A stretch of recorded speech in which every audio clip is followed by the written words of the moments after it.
Here's a sneak peek from today's episode. And as a one-person marketing team, like if you can squeeze more value out of the work you completed, it's just going to make you a lot more productive. It's going to save you a lot of time and help you focus on more things. Welcome to the Content Amplified podcast, brought to you by Masset. Our goal is to help you get more from your marketing content. Each episode is a 10 to 15 minute interview with industry experts that share amazing insights to help you squeeze as much juice from your content as you possibly can. Here's today's interview. Welcome back to another episode of Content Amplified. Today I'm joined by Matt. Matt, welcome to the show. Thanks for having me, Benjamin. Yeah, Matt, I'm excited for this subject. I think it's super relevant. There's a lot we can get into, but before we dive into that, Matt, let's get to know you. Let's get to know your background, work history, stuff like that. And then we always ask, what do you love about content and marketing? Yeah, that sounds great. I'm Matt Feil. I'm currently the EVP of Marketing at Penrod, who's a healthcare-focused to Salesforce consultant. So at Penrod, I handle everything from content marketing to visual design, writing content, designing the website, managing all of our programs for webinars. So one-person marketing team there, handling all of the marketing initiatives. And I think one of the biggest things I love about marketing is that it pays me to be creative. Being creative was something I always loved, and I'm really fortunate that I found something that I can make a living on. I love that. That's such a good answer. I think marketers love the creative side, and it's also fun to kind of marry the creative but the art and science as well. It's just, if you like both sides of your brain, it's a fun area. Yeah, I think I always told myself, especially during my internships, which were, marketing focused, I just really can't imagine myself doing anything else. So this really makes sense for me. It's something that allows me to be creative in the day-to-day and be productive with it. So yeah, completely agree. I love it. Well, Matt, today we decided to talk about how to be an effective one-person marketing team. You're in this current role where you're a one-person marketing team. I also believe this is starting to become a trend, not necessarily one person, but smaller marketing teams. As we have a more of a gig economy, we can outsource, we can use, typical consultants or people that are fractional, things of that nature. I think it's relevant. I think marketing teams at companies are going to get smaller and smaller. And so people are going to have to figure out how to manage more with less. So the first question on this front, as a one-person marketing team prioritizing, how do you actually know what to do and when to say no? Because I'm guessing you have to say that a lot. Yeah, it's surprising. Saying no is always something I've struggled with when somebody presents me with a challenge in the workplace. It's always something I want to solve, but you're correct. Like, you can't do everything. So in terms of prioritization, it is really tough because there's so much to focus on. In I think traditional marketing teams, you're going to have strategy that's driven by leadership, and then you're going to have tactics that are executed by managers or specialists or even directors in some companies. So the strategy is really going to involve how you're going to achieve the goal, and then tactics are really going to involve the execution of what you're going to need to actually do to reach that goal. So I sort of emulate this process even as a one-person marketing team. I just do it inside of one brain. So I still separate strategy and tactics, and that really helps me prioritize the strategies that are going to have the highest level of impact. And, I think a lot of that strategy still comes from our leadership team. So it's the executive team who represents, revenue in our particular company, also represents service delivery. So they really choose and determine what strategies we should implement and the goals we should have, the KPIs we're going to measure, what sort of go-to-market motions we actually want to have, what industries we're going to focus in. So I can take that direction, build strategies around it, and then also create the tactics for it, whether it's, building out a landing page, planning a webinar, developing an email cadence. Like, there's a lot of tactics you could potentially do to fit into a particular strategy. The problem becomes, like, you can plan out your day, but the reality is that priorities are going to shift based on what's going on. So, just like speaking from my own personal experience lately, we had an event that just came up at a trade show. So suddenly I had to, build a landing page to make sure people could register for the event. We just had a webinar come up. So I had to develop the landing page for that to make sure that people could register for the webinar and build out the webinar content. So there's always things that come up that shift your priorities, but it's really the idea of what tactics are actually going to point us towards our North Star, towards all of our goals. And sometimes like the things that come up do that, and sometimes they don't. And, when something comes up that doesn't do that, that's really where you probably should be saying no, which, like I said, I don't always do that, but I should really be better at it because it doesn't necessarily point to the overall strategy of things that are going to move the needle in the business. Yeah, I love that. That makes a lot of sense.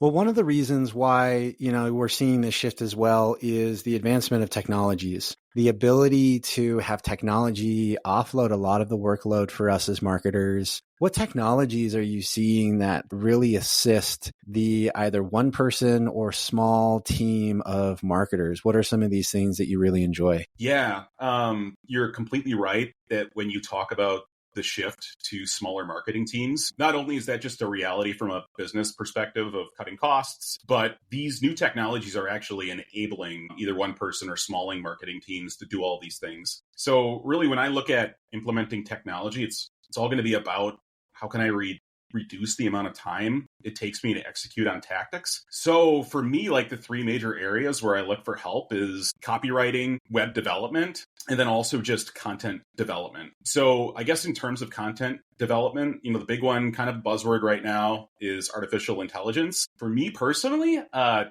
think it's still somewhat limited for copywriting because the voice it generates is still just somehow a little bit off. However, when you get into some of the paid AI tools, you can really train the voice pretty well based on content samples and just instructing it on what you want the voice to sound like what grade level you want it written at. And that makes it pretty spot on for tone. But that being said, I think that the AI generators are really much better suited for topic brainstorming. So they're also pretty good at improving your content, all the content that you write. It's really great at generating summaries from webinars or other recorded content, which really helps you repurpose every asset that you create. And that's such a great way to squeeze as much value as possible out of every tactic you're executing. And as a one-person marketing team, if you can squeeze more value out of the work you completed, it's just going to make you a lot more productive. It's going to save you a lot of time and help you focus on more things. I had also mentioned web development. And for me, I still think WordPress is among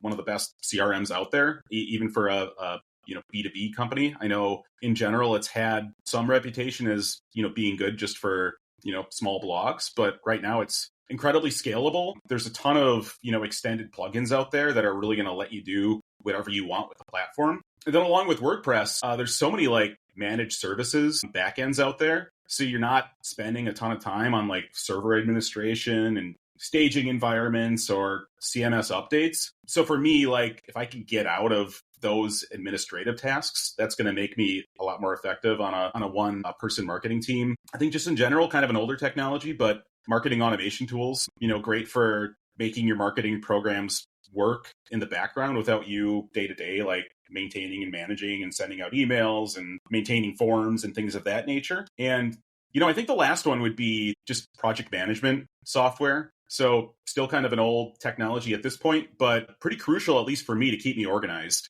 so that I can organize the strategies I want to actually execute, show all of the things that are going to be a part of that strategy, all the tactics that I have to achieve. And the added benefit there is that it also keeps your workload transparent to other people in the organization so that they can see what you're working on. Yeah, I love that. I think those are all great categories of technology. So the next thing that kind of naturally comes to mind for me, there are great external resources and there are great people. Again, we mentioned, the consultants, the freelancers, fractionals, whatever, it may be. When and how do you decide to utilize those outside resources? When do you know it's right to actually engage with someone like that? Yeah, so I think there's measurables that help with that consideration. I also think if you're a one-person marketer, it depends on your strengths. So where possible, I tend to insource the things that I'm good at, or even the things I'm passionate about. And then I can outsource the things that I'm not especially good at, or the things that I'm not especially passionate about. But then when you get into the budget conversations, as long as those align with that, where can you make the most impact at the lowest cost versus an outsourced partner? Just for instance, if we're talking about a BDR team, am I going to be really good at cold calling with the messaging I'm creating? Probably not. I'm probably not going to have the bandwidth for it. I'm probably not going to be especially good at it. So, that could be something potentially that you would outsource just based on my expertise and what I'm actually good at. So I guess the discussion becomes, a mix of cost and impact. So some marketing teams are going to look to minimize cost for tactical work, and some others are just going to look to maximize the impact regardless of the cost. Trying to find those thought leaders and experts in the market who can really help them grow as much as possible. I love it. So the next question that comes to mind is, obviously over time, you're going to, we have faith in everyone listening to this podcast. Your companies are going to do great. You're going to scale and grow and hit your numbers and all that fun stuff. And there will come a tipping point when you actually do need to hire more people. How do you know it's the right time? And then on top of that, 2-part question, how do you convince the budget holders that you're actually ready for that as well? How do you approach that? Yeah, I've seen, a variety of ways that people project how much they should spend on headcount in marketing programs, whether it's like, 2 to 10% of revenue, things of that nature, measurements like that. But I think lately, as we were talking about marketing teams getting smaller, and I think more and more companies expecting, actual pipeline performance out of marketing, that you have to make these decisions based on data and performance. So for me personally, I think it would be time to hire once you've scaled and you're creating pipeline volumes that justify it. So, am I generating enough leads that I'm not capable of nurturing, or I'm not capable of converting or sending over to sales? So for me, that kind of means you're hitting like a 5 to 10x return on total marketing spend, which would include headcount and program costs. So, part of the problem though is that attribution is really a huge issue right now in the B2B sector. It feels like every department is sort of fighting with each other over who gets attribution for specific things. I think a lot of people neglect to take a look at the impact that marketing is having from an awareness perspective. So decisions you make now to cut marketing could affect things, a couple months down the road to years down the road, just being seen as a cost center. But yeah, in terms of actually hiring more people, I think there are good ways to quantify those numbers.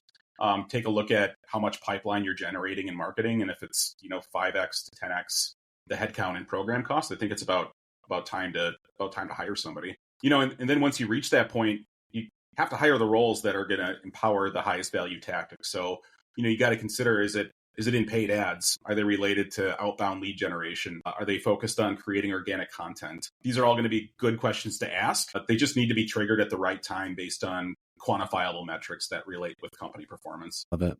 Well, Matt, sadly, we have come to the end of the episode. We've run out of time. This was incredible. I think this is a trend that people are dealing with all the time.